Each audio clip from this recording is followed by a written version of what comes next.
सत्संगत्वे निस्संगत्वं निस्संगत्वे निर्मोहत्वं निर्मोहत्वे निश्चलतत्वं निश्चलतत्वे जीवन्मुक्तिः पुनरपि जननं पुनरपि मरणं पुनरपि जननी जठरे शयनम् इह संसारे बहुदुस्तारे कृपया पारे पाकि मुरा.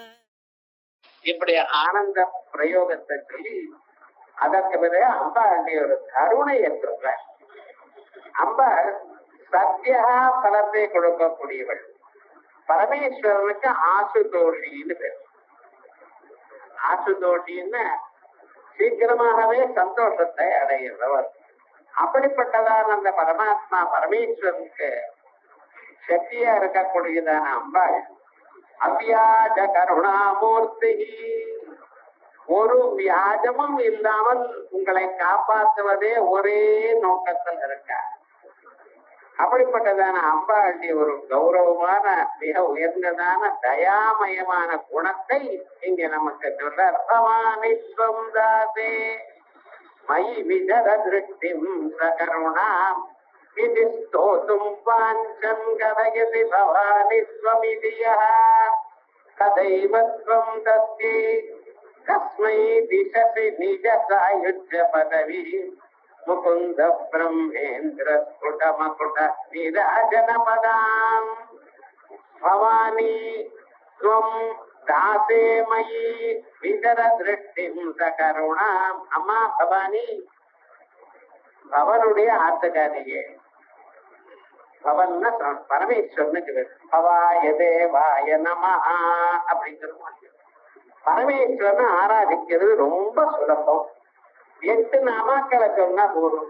பவாய தேவாய நமஹா, சர்வாய தேவாய நமஹா, ஈசானாய தேவாய நமஹா, பசுபதிய தேவாய நமஹா, ருத்ராய தேவாய நமஹா, உக்ராய தேவாய நமஹா, பீமாய தேவாய நமஹா, மாதாய தேவாய.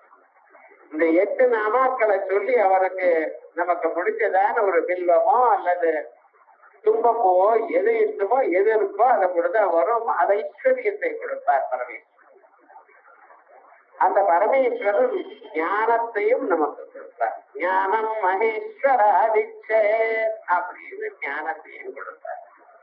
அந்த பரமேஸ்வருடைய சக்தி வடிவமா இருக்கிறதுனால நம்ம அழகு பவானின்னு பேர்.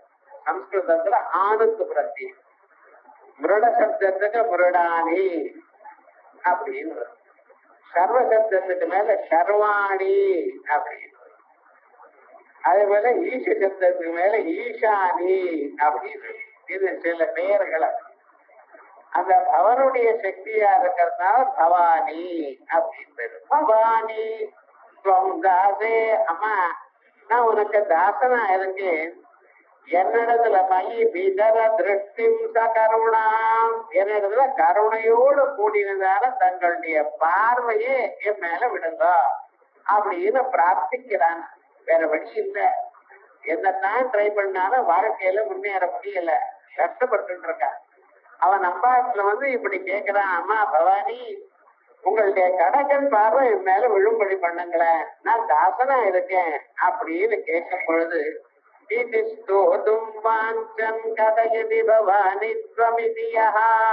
ஸ்தோத்திரம் பண்ணணும் என்று நினைத்து கொண்டு பவானி துவம் அப்படின்ட்டான். என்னாச்சு?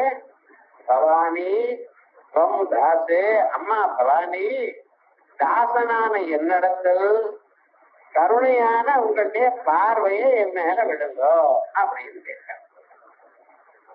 இதனால அம்பாளுக்கு ஒரு நஷ்டமும் இல்லை. நம்ம பார்க்கும் பொழுது ஏறாத்தரை பார்த்தா நம்ம கண் பார்வை மேல விழுந்தா நமக்கு என்ன நஷ்டம்? ஆனா அவளுக்கு என்னடா, அவளுக்கு எக்கச்சக்கமா லாபம் கொடுக்கும். அதனால உங்களுடைய பார்வை என் மேல விழுந்தா போதும். நீங்க இல்லைன்னா ஏதாவது பார்த்துட்டு தான் இருக்க பாரு. நீங்க பார்க்காம கண்ணை மூட போறது இல்ல, கண்ணை பார்த்துட்டு திறந்த ஏதோ ஒண்ணுதானே பார்த்தாகணும். அது ஏதோ ஒண்ணு பார்க்கறது என்ன பார்த்த என்ன, அதனால உங்களுக்கு ஒண்ணும் இல்லை. வதேவாஹரண்யேவா சமகர நிபாதோ ஹிமகர சந்திரன் இருக்கார், சந்திரனுடைய நிலாவானது காட்டுலயும் விழுறது அல்லது நம்ம வீட்டு பங்களாலையும் விழுறது. எது தேவையில்லை. காட்டுல விழுது அது வேஸ்டா போறது. உங்க வீட்டுல விழுந்தா நீங்க பார்த்தீங்கன்னா சந்தோஷமா இருக்கு. அப்ப சந்திரனுடைய ஒரு பார்வையானது எங்கும் விழுந்த போதிலும் சமானமா இருந்த போதிலும் காட்டுல விழுந்தாலோ அல்லது நம்ம வீட்டுல விழுந்தாலோ சந்திரனுக்கு ஒண்ணும் நட்டம் இல்லை. ஆனா வீட்டுல விழுந்தா நாம ஆனந்தத்தை அனுபவிக்கிறோம், காட்டுல விழுந்தா வேஸ்டா போறது. அதே மாதிரி நீங்க எப்பவும் பார்த்துட்டுதான் இருக்க போறேன், யாராவது பார்க்க போறதான் போறேன். கண்ணை திறந்துட்டா எங்க எதிர்க்க இருக்கிற பொருளை பார்த்துத்தானே ஆகணும், பாக்குறேன். ஆனா அதை என்ன பாருங்களேன், என்ன பார்த்தேன்னா எனக்கு அதனால ஒரு பெருமை ஏற்படுறது, ஒரு ஆனந்தமான நிலை ஏற்படுறது. அயல் அம்மா உங்களுடைய கடை கண் பார்வை என் மேல விடுங்களேன் அப்படின்னு பிரார்த்திக்கணும்னு நினைக்கிறான். பவானித்வம் தாசேமயி நிதர திருஷ்டிம் சகருணா இப்படி ஸ்தோத்திரம் பண்ணணும் என்று நினைத்து கொண்டு கதையதி பவானித்வமிதிய பவாதி துவம் அப்படின்னு. ஆனா என்ன பண்ணாங்க, சேர்ந்து சொல்லிவிட்டான். பவானித்வமிதிய பவானித்வம்ட்டான். அம்மாள் பார்த்தாலாம், ஓஹோ இவன் பவானித்துவத்தை கேட்கிறான். பவானி தாசே அப்படின்னு நிறுத்தி கேட்கணுமே, இவன் பவானித்துவம்னு கேட்டுட்டான். இவனுக்கு அவன் கேட்டதை கொடுக்கணும்னு நான் பிரார்த்திக்கிறேன். ஒரு கங்கணம் கட்டிட்டு யாரு எதை கேட்டாலும் பக்தியுடன் எதை கேட்டாலும் அவளுக்கு அதை சீக்கிரமாக கொடுப்பது எனக்குடையதான ஒரு விரதம். ஆகையால் இப்படிப்பட்டதான ஒரு விரதம் இருக்கிறதுனால அவன் பவானித்துவம் கேட்கிறான், கொடுத்துருவோன்னு கொடுத்துட்டாளாம். பவானித்வமிதியா ததேவத்வம் தஸ்மை திசசி விகசாயுஜ்ய பதவிஹி. அப்ப அந்த கணத்திலேயே ததேவத்வம், அதே சமயத்திலேயே நீங்க என்ன பண்ணிவிட்டீர்கள், ததா ஏவ ஒரு கணமோ ரெண்டு கணமோ யோசனை பண்ணலையா அம்பாள். எப்பொழுது பவானித்துவம்னு சொல்லுகிறானோ அப்பொழுதே பவானித்துவத்தை கொடுத்துட்டாள். பவானி ததேவத்வம் தஸ்மை திசசி என்னது நிஜ சாயுஜ்ய பதவிஹி, அம்பாளுடைய சாயுஜ்யத்தை கொடுத்துட்டான். இந்த மோட்சமானது 4 விதமா இருக்குன்னு சொல்லப்படுறது. இந்த 4 விதமான மோட்சங்கள்ல சாயுஜ்யம்ங்கிறது ரொம்ப விசேஷம். முதல்ல மோட்சமானது சாலோக்கியம், அதுக்கு அடுத்ததாக இருக்கக்கூடியது சாமீபியம், அதை விட உயர்ந்ததா இருக்கக்கூடியது சாரூக்கியம், அதுக்கு அப்பாற்பட்டதா இருக்கக்கூடியது சாயுஜ்யம்.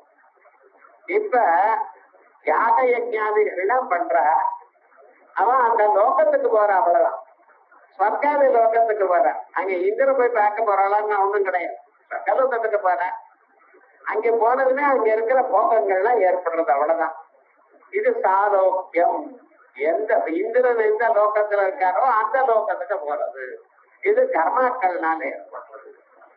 அதற்கு பிறகு என்னென்ன, இந்த கர்மாக்களை உபாசனத்தோடு சேர்ந்து பண்ற பார்த்தீங்கன்னா, கர்மாவை பிரதானமா அமைத்துக் கொண்டு உபாசனத்தையும் சேர்த்து அப்பப்போ கொஞ்சம் சேர்த்து பண்றாளே அவளுக்கு என்னென்ன சாமீபியம்.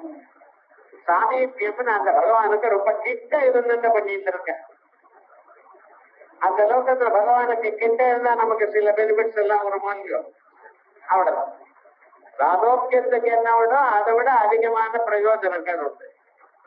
இது இல்லாமல் சர்வதா சர்வகாலம் ஒரு மந்திரத்தை எடுத்துக்கொண்டு ஒரு பெரியவர்கிட்ட அந்த சர்வதா சர்வகாலம் நம்ம முடிஞ்ச அளவுக்கு நாம் அதை தியானம் பண்ணி கொண்டிருந்தோமே ஆனால், உபாசனம் பண்ணி கொண்டிருந்தோமே ஆனால், அந்த உபாசனா மகிமையினால நமக்கு சாரூக்கியமே ஏற்படுறது. தேவோகோ தேவானப்பேதே, எந்த தேவதையை அனுபவிக்கிறானோ உபாசிக்கிறானோ அந்த தேவதா ஸ்வரூபமே இவனுக்கு கிடைக்கிறது.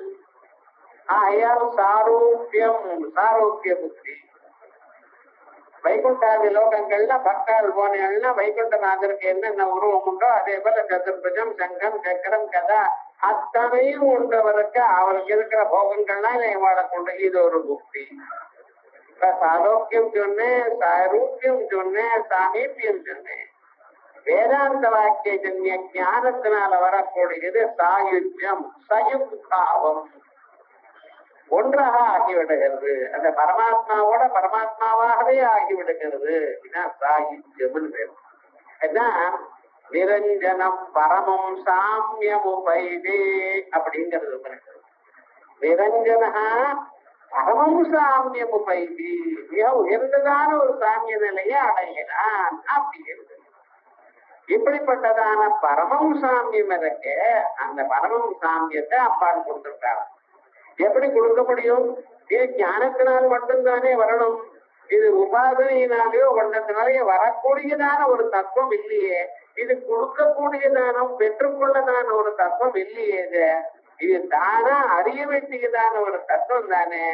அஜானம் ஒண்ணுதானே நடுவுல மறைக்கிறது. அஜானம் போனா ஆத்மஸ்வரூபமா இவன் ஆக வேண்டியதானேன்னாரா, அதைத்தான் பண்றாள். என்ன பண்ற, இவனுக்கு மகா வாக்கியத்தினால வரக்கூடியதான யாதொரு அஜான நாசம் உண்டோ அந்த அஜான நாசத்தை மகா வாக்கியத்தை கொடுத்து பண்றாராம். அதனால்தான் மகா வாக்கியமாக என்ன பண்ணிட்டார், நிஜ சாயுஜ்ய பதவி அவானித்வம் என்கிற மகா வாக்கியமா பண்ணிவிட்டாரா. துவம் ததசி, அதானே தத்துவமசிங்கிற வாக்கியத்துல அந்த தத்துங்கிறதானே பவானி, பவானி ஸ்வம் அப்படின்னு மகா வாக்கியமும் என்ன கொடுத்துட்டாளாம். பவானி ஸ்வமிதியா ததைவத்வம் தஸ்மை நிஜசி நிஜ சாயுஜ்ய பதவி. நிஜ சாயுஜ்யம், தன்னுடைய சாயுஜ்யம், பரபிரம்ம சாயுஜ்யம், அதை கொடுத்தாளாம். முகுந்த பிரம்மேந்திர ஸ்புடமகுடலீராஜித பதாம். எந்த ஒரு அம்பாண்டிய ஸ்வரூபத்தை பிரம்மதேவர், விஷ்ணு, இந்திரன் போன்றதான்றவர்கள் தான் அவளுடைய கிரீட்டங்கள்ல கருத்துற ஆரத்தி பண்றாளோ அப்படின்னு நமஸ்காரம் பண்றாளோ, அப்படிப்பட்டதான அம்பாளுடைய தன்னுடைய சாயுஜ்யத்தையே அவருக்கு கொடுத்துட்டா அப்படின்னா எல்லா தேவதையுடைய ஹிருதயத்திலையும் ஊடுருவி இருக்கக்கூடியது ஆத்மஸ்வரூபம். ஆத்மா கேட்டாம் சபவதி அப்படின்னு பிரதாரண்யகன் சொல்றார்.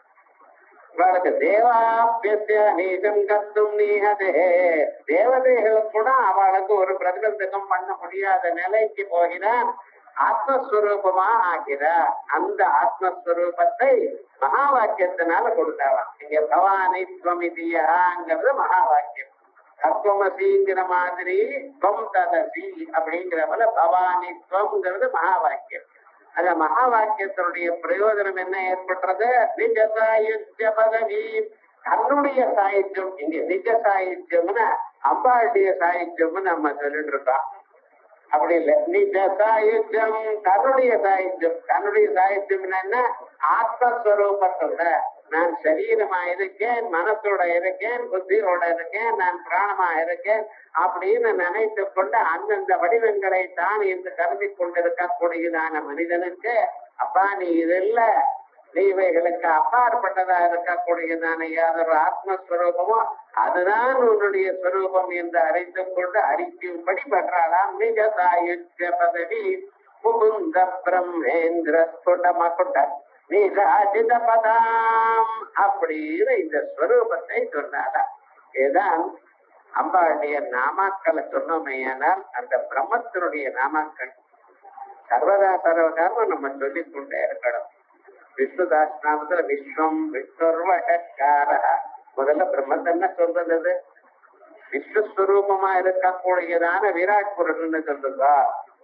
ஏகா சபக்கத்தின் ஏகா, ஏகான ஏகோ தேவ சர்வபூதேஷு கூடா சர்வவியாபி சர்வபூதாந்தராத்மா. அந்த ஏகங்கிறத கஹான்னு சொல்லுது. விஷ்ணு தாஸ்நாமத்துல பார்த்தேன்னா அப்படிதான், எல்லா தாஸ்நாமும் அப்படித்தான். ஆனாலும் ஸ்பஷ்டமாக இருக்கக்கூடியது விஷ்ணு சாஸ்திரம்னு சொல்லிட்டு இருக்கோம். எல்லா சாஸ்திரத்தையும் இதே தத்துவம் தான், பிரம்மத்தை பத்தி சொல்றதா. அந்த பிரம்மத்தை ஒவ்வொரு உருவமாக சகுணமாக நமக்கு எடுத்து சொல்றது எதற்காக? உங்க மனசுல பக்தி பாவம் வளர வேண்டும். பக்தி வளருமையானால் பிறகு ஞானம் தானா வரும். சதுர்விதா பஜந்தே மாம் ஜனா சுக்ருதி நோர்ஜுனா. அப்படின்னு 4 விதமான பக்தாளுக்குள்ள ஞானிங்கிறவன் ஞானீது அத்வைவமே மதம் அப்படின்னு அந்த பக்தி பாவத்துக்காக இந்த சாஸ்திரமாதிகள்லாம் வந்திருக்கு. ஆனா அங்க இருக்கக்கூடியதெல்லாம் இருக்கிறது பிரம்மஸ்வரூபம் தான். அந்த பிரம்மஸ்வரூபத்தை நானே அந்த பிரம்மம் என்று அறிந்தால் உங்களுக்கு முக்தி கிடைக்கும். அதெல்லாம் அவன் கர்மாக்களை பண்ணியோ உபாசனங்கள்லாம் பண்ணலையானால் அதுக்கு தகுந்ததான மனப்பான்மை ஏற்படும். அதான் விசேஷமாக அப்படி சொல்லி அந்த ஸ்வரூபம் வரணுங்கிறது அஸ்பஷ்டமபியன் நாமா பிரசங்கேனாபிபாஷிதம் ததாபி வாஞ்சிதான் துர்லபானபி சர்வதா அப்படின்னு தேவி பாகவதம் சொல்றது. அஸ்பஷ்டமபி என் நாம சில பேர் இந்த சாஸ்திரநாமம் சொன்னாலே தெரியாது நமக்கு எந்த நாமா சொல்றான்னு தெரியும். அது ஏதோ சொல்லிட்டே இருப்பா, அது கேட்டா அப்போ இருக்கும். அஸ்பஷ்டமாக சொன்ன போதிலும் பிரசங்கேனாபிபாஷிதம் ஏதோ ஒரு சந்தர்ப்பத்துல வந்ததுனால ஒரு பிரசங்கத்தினால பேசினாலும் இது மகதீன்னா மகதி வேறொரு இல்லையா மந்தாரது அப்படி மகதிங்கிறது அம்பாண்டிய பேர். மாலினின்னா மாலினி ஹம்சினி மாதா மலையா ஜலவா நீங்க எந்த வார்த்தை சொன்னாலும் சரி அந்த வார்த்தை கடைசி அம்பாண்டிய பேரா இருக்கான். ஓஹோ என் பேரை சொன்னா சரி இவனுக்கு நல்ல புத்தியை கொடு அப்படின்னு சொல்லலாம். அப்படி பிரசங்காத்யன்னாம பிரசங்கேனாபிபாஷிதம் ததாதி வாஞ்சித அனர்த்தான் துர்லபானபி சர்வதா எந்த அர்த்தங்கள் கிடைக்கிறதோ கட்டமோ அவைகளையும் கொடுப்பானா அம்பாள். மதாத் பிரமாதாதுன்மாதாத் துஸ்வப்னாதபி கடிதம் நாமதே கௌரி ரிணாம் பாபாபனுத்தயே சக்தி ரகசிய தந்திரம் சொல்றது. மதாத் பிரமாதாத் கொழுத்து போயோ ஆக்சிடென்ட் சொன்னாலோ உன்மாதாத் வேற ஏதாவது உன்மாதம் குடி இது பண்ணிவிட்டான் அதனாலயும் அப்போ சொல்லிட்டு இருக்கான். துஸ்வப்னாதபி கெட்ட சொப்னம் வந்துருது. கெட்ட சொப்னம் வந்து அம்பாளுடைய நாமாவை சொன்னான் பரவாயில்லைன்னு. கடிதம் நாமதே கௌரி என்று நாம் பாபாபனுத்தயே அப்படின்னு மனுஷியாருடைய பாபத்தை போக்கடிக்கிறதுக்கு பகவான் நாமா ரொம்ப விசேஷம். அப்படி அந்த பவானிங்கிற ஒரு நாமாவுக்கு இவ்வளவு விசேஷம் உண்டு. இதை யார் சொல்றாரோ அவளுக்கு கிரமமாக அப்படின்னு என்ன அர்த்தம், சித்த சுத்தி வந்து வேதாந்த சிரவணம் பண்ணி ஒரு சத்குருநாதர் கிடைச்சு அவளுக்கு உபனிஷத் தத்துவத்தை சொல்லி அதோட அவருக்கு அப்படியே விரும்பின கேட்டு இல்லாமல் தியானம் கிடைத்து அந்த தியான மகிமையினால அவளுக்கு இந்த தத்துவமானது கிடைக்கும். ஆகையால் அந்த அளவுக்கு உங்களுக்கு பக்கத்துல இருந்து ஹெல்ப் பண்றாளாம். இந்த அம்பாளுடைய சுரூபம் என்ன ஏதோ அப்படி ஏதோ சொன்னாலே விடுறது இல்லை. உங்க பக்கத்திலேயே வந்து உங்களுக்கு எல்லா விதமான வசதிகளையும் பண்ணி கொடுக்கறது. தபசு பண்றது தியானம் பண்றது நிதித்தியாசனம் பண்றதுங்கிறது அவ்வளவு சுலபம் இல்லை. ரொம்ப ஜனங்கள் நினைக்கிறதா கண்ணை மூழ்கு உட்கார்ந்து மெடிடேஷன் பண்ணினா வந்துடும் சார், உங்களால உட்கார முடியாது. தபம் தவமுடையார் தொங்கும். தபசானது போன ஜன்மால யாருக்கு இருக்கோ அவருக்குத்தான், மற்றவர்களுக்கு இல்லை. அவமதரே ஆதிலார் நேர்த்தார். அவர் இல்லாத போனால் இவனால ஒரு போன ஜன்மால தபசம்ஸ்காரம் இல்லைன்னா இந்த ஜன்மால வராது. தபஸுங்கிறது போன ஜன்மால நீங்க பண்ணி இருக்கலாம். அட்லீஸ்ட் இந்த ஜன்மாவையத ஆரம்பிக்கும். எப்படி சார் ஆரம்பிக்கிறது? அட உட்கார்ந்து காயத்ரி மந்திரத்தை ஆரம்பிங்கள. மந்திரங்களோட உயர்ந்ததான ஒரு மந்திரம் தானே. காயத்ரி மந்திரத்தை வச்சு ஆரம்பிக்கலாமே. ஸ்திரீகள்லாம் சௌந்தர்ய ஸ்லோகத்தை வச்சு ஆரம்பிக்கலாமே. ஒரு ஸ்லோகத்தை சொல்லி பவானித்வம் தாசே இந்த ஸ்லோகத்தை சொல்லிட்டு ஒரு 3 தடவை சொல்லிட்டு கண்ணை மூடிட்டு பம்பாளுடைய ஸ்வரூபத்தை பார்க்கலாமே. ஸ்வரூபம் மனசுக்கு கிட்டலையா? மூலாதாரத்துல ஒரு டியூப் லைட் போலா போற ஒரு சின்ன ஒரு தீபம் இருக்கா போலையும் அப்படி தியானம் பண்ணுங்களேன். அது போதும். அதானே அனுபவத்துக்கு வரப்போகிறத. சிம்மவாகினியாக உங்களுக்கு முன்னால் தோண மாட்டேன். தோணினா பயந்து ஓடி போயிட்டு இப்படித்தான் தோன்றதுன்னு உபனிஷத்துகள்லாம் சொல்றது. நம்ம இதயத்துக்குள்ள பிரகாச ஸ்வரூபமா தகரோஸ்மின்னந்தரா காசகா அப்படின்தானே சொல்றது. அந்த ஸ்வரூபத்தை தியானம் பண்ணலாமோன்னா அப்படி தியானம் பண்ணினா உங்களுக்கு எல்லா விதமான ஒரு பலமும் ஏற்படும். அதோட இல்ல பரமேஸ்வரனே அம்பாள் தன்னுடைய ஒரு நல்ல எண்ணம் எப்படி வருமோ அப்படி பார்த்துக்கணும். நமக்கு முக்கியமாக வாழ்க்கையில வேண்டியது நல்ல எண்ணங்கள் வரணும். அதுக்காகத்தான் காயத்ரி மந்திரமே தியோயோன பிரச்சோதயான்னு. எப்பொழுதும் நல்ல எண்ணங்களும் உங்க மனசுல இருக்குமையானால் வாழ்க்கையில நல்லதே நடக்கும். அது இல்லாமல் சர்வதா சர்வ காலமும் லோகத்துல இருந்து கொண்டு இது என்ன அது என்ன அழியிட்டு இவன் போகட்டும்னு தான் நினைச்சிட்டு இருக்கோம். அது வராம இருக்கணுமையானால் எண்ணங்களை கட்டுப்படுத்தணும். அந்த எண்ணங்களை நல்ல திசைக்கு கொண்டு வரக்கூடியது பகவன் நாமா. அதுதான் இது தோதும் வாஞ்சன்னு அப்படின்னு துதிக்க நினைத்து கதையதி. இது வேணும். முதல்ல உங்க மனசுல பாவனை வேணும். பவானி பாவன ஆகம்யா பவாரண்ய கொட்டாரிக்கா. பாவனை இருக்கணும், நல்ல பாவனை இருக்கணும். நம்ம எப்பொழுதுமே அம்பாள ஸ்தோத்திரம் பண்ணணும், பகவான தியானம் பண்ணணும் அப்படிங்கிற ஒரு எண்ணம் இருக்கவே. ஏன்னா இன்னைக்கு முடியல, நாளைக்கு முடியல, 6 மாசமா முடியல சார், ஆனா ஒரு நாளைக்கு முடியும். அந்த உங்க மனசுல ஒரு பக்கத்துல இருக்கணும், நான் பகவான் சாஸ்திரநாமத்தை படிக்கணும்னு நினைச்சிட்டு இருக்கேன். காசிக்கு போகணும்னு நினைக்கணும். அகம் காசியும் கவிஷ்யாமி தத்ரை வதிவசாமியம். நான் காசிக்கு செல்கிறேன், அங்கேயே இருக்க போகிறேன் அப்படின்னு நினைச்சு சொல்லுங்களேன். என்ன நிச்சயமா போவேன். கேட்டா அந்த நல்ல எண்ணம் இருக்குமையானால், மங்களமான எண்ணம் இருக்குமையானால் அந்த எண்ணத்தை நிறைவேற்றி வைப்பார். எப்பொழுதுமே நல்ல எண்ணங்கள் இருக்கணும். அந்த நல்ல எண்ணங்கள் இருக்கணும், நம்ம அதை கல்டிவேட் பண்ணணும் என்கிறதுதான் இந்த ஸ்லோகத்துல விசேஷமாக.